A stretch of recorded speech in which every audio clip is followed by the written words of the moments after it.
reason that all the companies who've been shortlisted for the award today are here is that, yes, you're saying something in your work that matters hugely, but what matters more is about how you say it.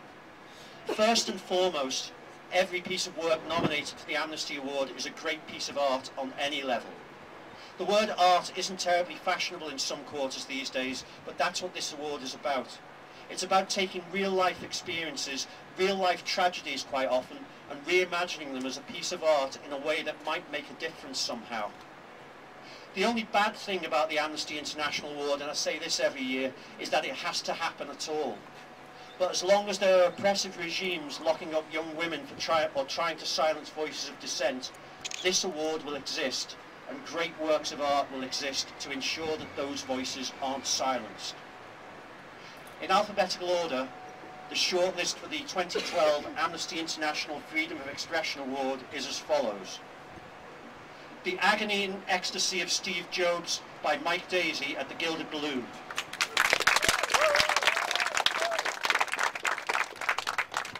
All That Is Wrong by Ontred Goed, Richard Jordan Productions and Drum Theatre Plymouth at the Traverse Theatre. Ms Julie by Baxter Theatre Centre, South African State Theatre and Assembly at the Assembly Hall.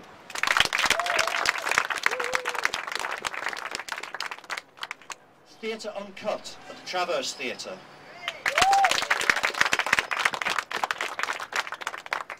The Two Worlds of Charlie F by the Bravo 22 Company at the Pleasance Courtyard.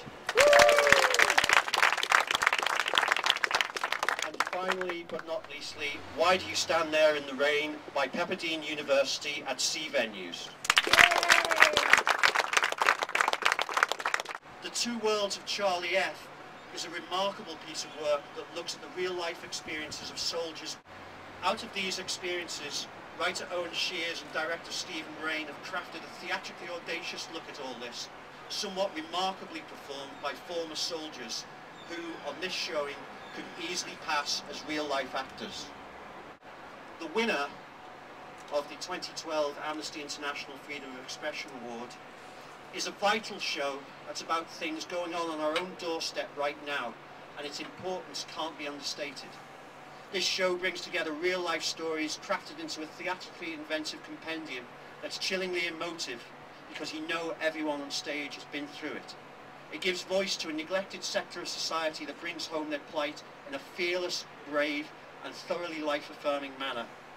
I'm thrilled and humbled to announce that the winner of the Amnesty International Freedom of Expression Awards 2012 is The Two Worlds of Charlie F.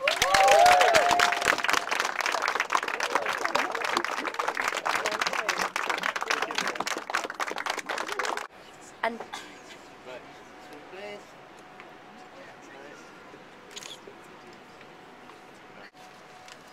this award means a huge amount, no less. Well, rather, especially because from the very, very start, this project and this play has been a massive, massive risk. And that risk really started with the concept of the play that came from the remarkable producer Alice Driver, who is producer with Masterclass Theatre Trust, which is part of the Theatre Royal Haymarket. And Alice had the rather incredible idea to create a play that would be drawn from the experiences of wounded, injured and sick service personnel and their families, but then to go the extra leap and to put those still serving soldiers on the stage to tell their story.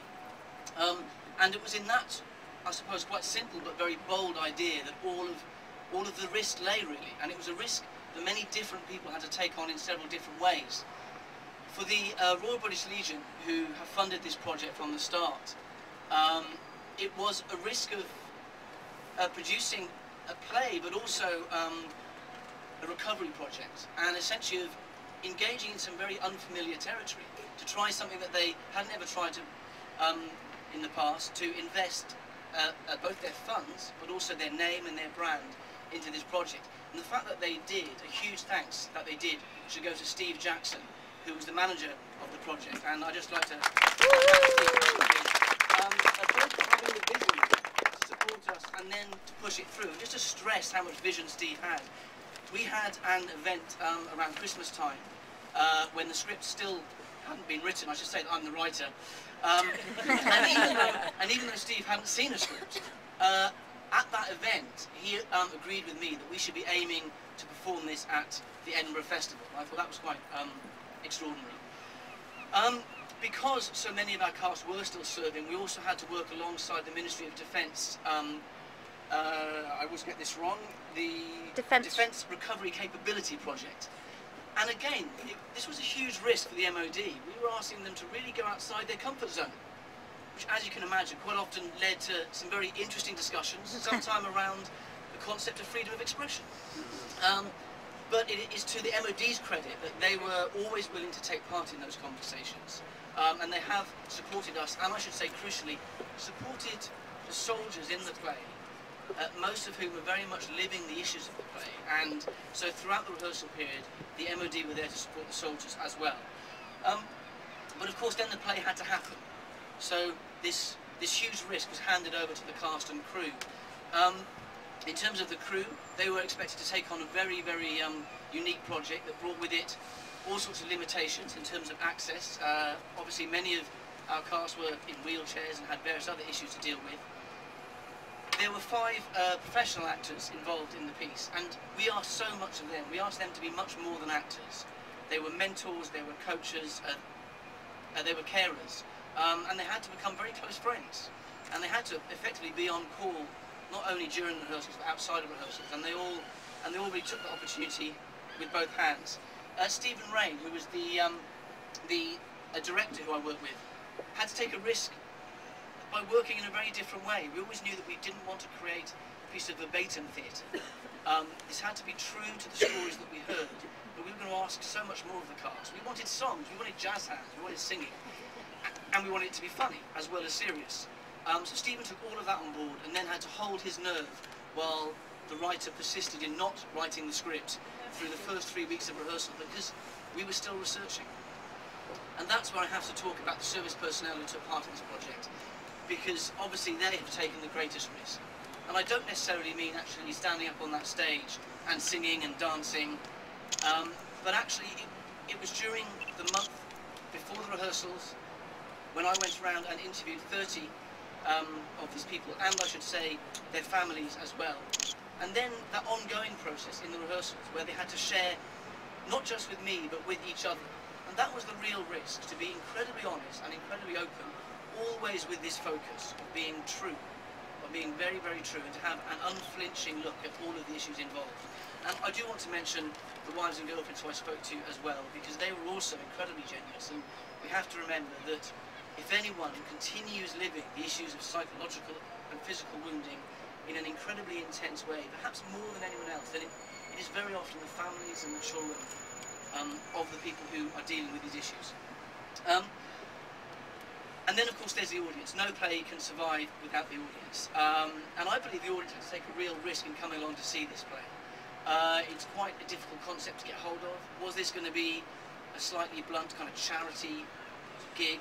Or would it be too hard? We're putting the audience in a very difficult place. The person on stage talking about losing his legs, having PTSD, having his marriage break down, has had this happen to him. But I'm very pleased to say that the audiences have absolutely taken this play in the best possible way. It's a play that asks an awful lot of questions, and the audience have taken many different answers away from it. But the cast have yet to perform a single show without a standing ovation, which I keep telling them is not realistic, and they have to expect it isn't going to always happen. But I think it's a real testament to the way that the audiences have taken to this play, and especially here at the festival. And that is no small part due to the incredible work by Poppy Scotland and their volunteers for driving the audience in there. And of course also the Pleasance and the Pleasance Grant, who also gave us their rehearsal spaces in London. So thank you very much to all of the audiences who have supported this play. And of course I'd like to finish by thanking Amnesty. I think this award is, oh God, I'm going to go all Andy Murray now. It's been a very fast journey, this play.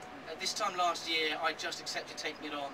No one involved even knew about it. The play was just that one idea, that one line. But for Amnesty to recognise the play is absolutely perfect for us. It's a real testament to the incredible commitment by a very diverse group of people.